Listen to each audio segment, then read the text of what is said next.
చెప్పండి. నమస్కారం. తండాలను గ్రామ పంచాయతీ చేసింది కేసీఆర్ గారండి. మాకు సర్పంచ్ అవకాశం ఇచ్చింది కూడా కేసీఆర్ గారే. కేసీఆర్ గారు వచ్చే వరకు మేము కేసీఆర్ గారి హయాంలోనే పనిచేస్తామని కోరుకుంటున్నాం.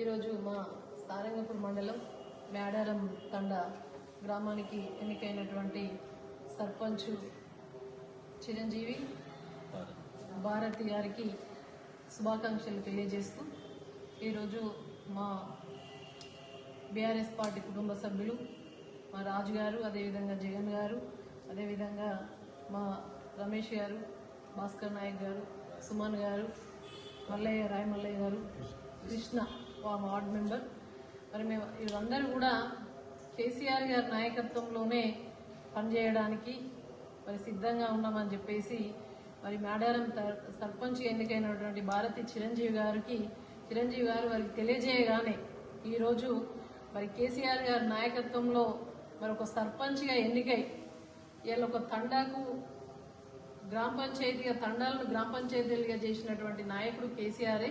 నేను ఈరోజు ఈ స్థానంలో కూర్చున్నా అంటే ఇది కేసీఆర్ గారు కల్పించినటువంటి హక్కుగా భావించి నేను మళ్ళీ కేసీఆర్ గారు తిరిగి ముఖ్యమంత్రి అయ్యే వరకు కూడా నా తండా ప్రజలు మేమందరం కూడా కేసీఆర్ గారితోటే ఉంటామని చెప్పేసి మరి వచ్చేసినటువంటి మరి భారతి చిరంజీవి గారికి, మేడారం తండా సర్పంచ్ గారికి మా అందరి పక్షాన కూడా వారికి స్వాగతం తెలియజేస్తూ రానున్న రోజుల్లో కూడా కేసీఆర్ గారు తెలంగాణ రాష్ట్రాన్ని సాధించారు. మరి ఆనాడు కేసీఆర్ గారు తలపెట్టిన కార్యక్రమాలు ఇప్పుడు ప్రజలు గుర్తు చేసుకుంటున్నారు, మళ్ళీ కేసీఆర్ని యాద్ చేస్తున్నారు. కాబట్టి మళ్ళీ కేసీఆర్ గారు వస్తేనే బాగుపడుతుంది. మరి పల్లె ప్రజలే జీవితాలు మాలాంటి కష్టజీవులై ఆనాడు కేసీఆర్ గారు తలపెట్టినటువంటి అనేక కార్యక్రమాలను కూడా ఇవాళ ప్రజలందరూ కూడా ఆనాడు పెన్షన్ 2000 ఇచ్చింది కేసీఆర్ 200 నుండి, ఇవాళ మళ్ళీ అదే కాంగ్రెస్ ప్రభుత్వం 4000 ఇస్తానన్నది అన్ని వట్టి మాటలే అయినాయి. ఈ విధంగా 6 గ్యారంటీలు ఒక్కటి కూడా సక్రమంగా చేయలేదు.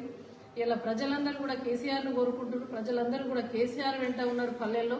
కాబట్టి మేము కూడా కేసీఆర్ తోటే ఉంటామని చెప్పేసి నిర్ణయించుకున్నందుకు మా అందరి పక్షాన కూడా వారికి హృదయపూర్వక మరి స్వాగతం, శుభాకాంక్షలు తెలియజేస్తాను. జై తెలంగాణ, జై కేసీఆర్, కేసీఆర్ నాయకత్వం.